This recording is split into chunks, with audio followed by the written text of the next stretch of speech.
Assalamualaikum warahmatullahi wabarakatuh. Saya Diana Novianti dari kelas 12 IPA 1. Masa pemerintahan Presiden B.J. Habibie. Pada tanggal 21 Mei 1998 di Istana Merdeka, Presiden Soeharto menyampaikan pidato pengunduran dirinya sebagai presiden. Usai Presiden Soeharto mengucapkan pidatonya, Wakil Presiden B.J. Habibie langsung diangkat sumpahnya menjadi Presiden Republik Indonesia ketiga di hadapan Mahkamah Agung.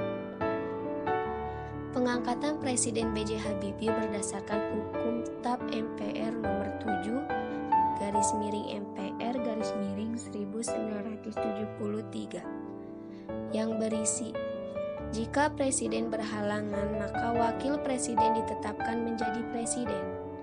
Akhirnya masa Orde Baru di bawah kekuasaan Soeharto berakhir dan era reformasi dimulai di bawah pemerintahan B.J. Habibie. Protes pengalihan pemerintahan Soeharto ke B.J. Habibie. 1. Berawal dari krisis ekonomi pada tahun 1907 yang melanda kawasan Asia. 2. Krisis kepercayaan. Demo mahasiswa 1998. 3. KKN, korupsi, kolusi, nepotisme. Malam harinya, setelah dilantik sebagai presiden, pukul 19.30 waktu Indonesia Barat, di Istana Merdeka yang disiarkan langsung melalui RRI dan TVRI, B.J. Habibie menyatakan tekadnya untuk melaksanakan reformasi secara cepat dan tepat.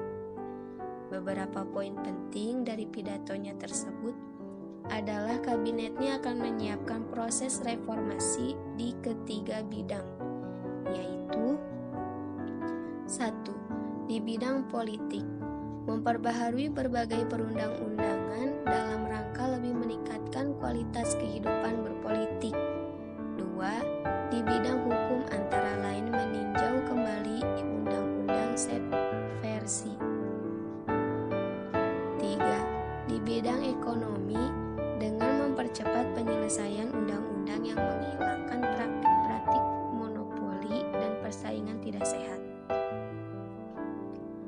Pada tanggal 2 Mei 1998, Presiden B.J. Habibie mengumumkan susunan kabinet baru, yaitu Kabinet Reformasi Pembangunan. Kebijakan politik B.J. Habibie. 1. Pembebasan tahanan politik dan narapidana. 2. Kebebasan pers. 3. Pembentukan partai politik. 4. Pelaksanaan pemilu tahun 1999. 5. Penyelesaian masalah Timor Timur. 6. Penyusutan kekayaan Soeharto dan kroni-kroninya. Dampak kebijakan politik Presiden B.J. Habibie.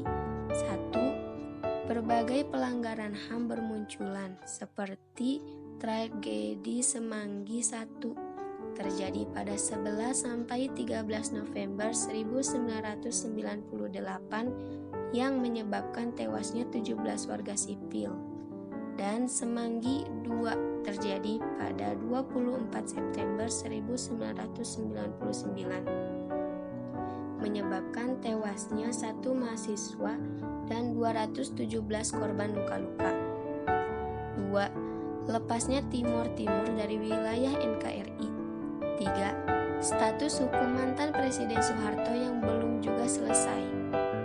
Pemerintahan B.J. Habibie memiliki dampak positif. 1. Menerapkan titik terang untuk keluar dari krisis ekonomi yang terjadi dengan mengeluarkan kebijakan yang membuat rupiah sedikit menguat terhadap dolar Amerika.